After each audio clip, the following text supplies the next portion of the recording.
When the outbreak in Raccoon City had wiped out most of the police force, the army, including the Umbrella mercenaries, had to be sent in to contain the outbreak.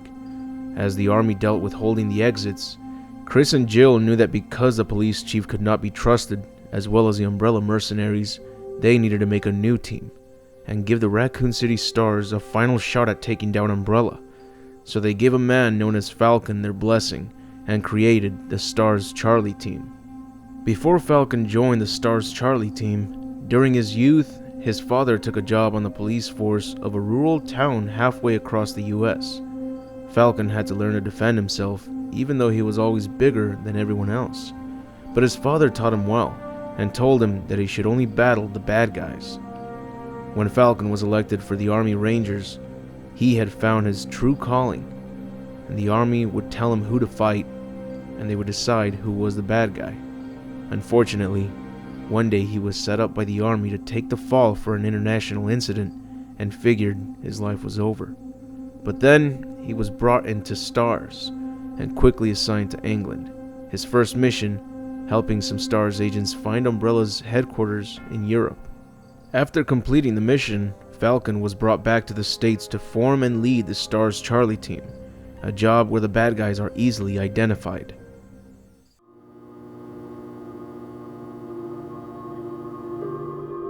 After the death of her Mexican father, Rosa Cardena grew up on an Indian reservation with her mother, where she learned the tracking skills that serve her well as a member of the Charlie team. Life was pleasant until the day that the Raccoon City outbreak had occurred. Rosa's mother was returning from a trip and pulled off the highway into a diner in Raccoon City known as Emmy's Cafe. And we all know what happened in that foredoomed diner. Orphaned and driven by burning hatred of Umbrella, Rosa swore to exact her revenge in blood, and she was welcomed into the S.T.A.R.S Charlie team.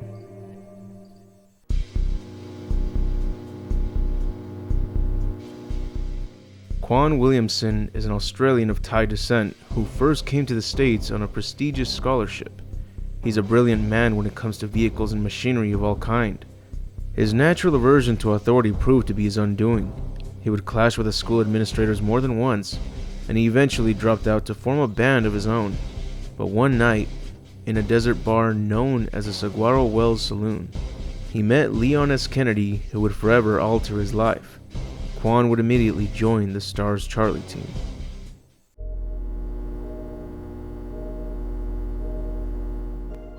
Jesse Alcorn has also had his fair share of problems. His amazing computer skills and contempt for authority led him to hack into the NORAD computer, almost triggering a worldwide nuclear war. He was soon caught and given an ultimatum: join Falcon's new S.T.A.R.S team or face life in prison for his actions. His choice was very clear.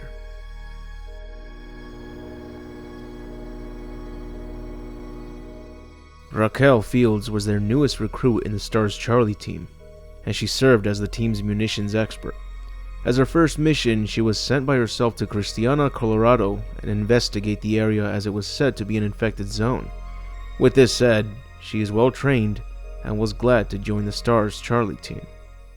The final S.T.A.R.S member is a survivor from an incident at the Raccoon City Zoo, one whose story had not yet come to an end. Patrick Brady was a security guard working for the Raccoon City Zoo when the outbreak occurred. He managed to destroy most of the infected zoo creatures, preventing them from further terrorizing the city, but after resting from a hard day's work, an infected prairie dog had survived, and it infected him while he slept. Fortunately for him, he had recently spoke with Leon, and a mop-up team was sent into the zoo by Leon, and they rescued Patrick. A S.T.A.R.S medical team had worked feverishly to reverse the effects of the G-Virus, an effort that had always failed in the past. Only this time, they actually succeeded. During his recovery, they discovered that he could sense the presence of the G-Virus nearby. This ability, coupled with his natural fighting skills and hatred for Umbrella, gained Patrick Brady a spot in the new S.T.A.R.S Charlie team. This completes the list of members in the Charlie team. Their mission takes place in a comic series known as Fire and Ice, published by Wildstorm Comics, written by Ted Adams and Chris Oprisco. Now that you know the members of the S.T.A.R.S Charlie team, In the next Resident Evil video, we'll be taking a look at their journey to take down Umbrella. And with that said, that's it for the video. If you enjoyed it, be sure to leave a like, share, and subscribe if you haven't. But most importantly, be sure to turn on notifications because YouTube won't bother to do its job, even if you're subscribed. I'm finally starting to sell my merch, so be sure to get yourself a mug to go with that twisted grin, or a t-shirt. There's more new merch on the way, but also I'd like to give a big thanks to all my Patreon supporters. If you'd like to see your name on every outro of every new video, as well as receive an exclusive video every month, then show your support by donating a single dollar. That's all it takes to receive many perks such as getting a look at the exclusive content. But anyways, I'll see you all in the next video, and remember to have an awesome day.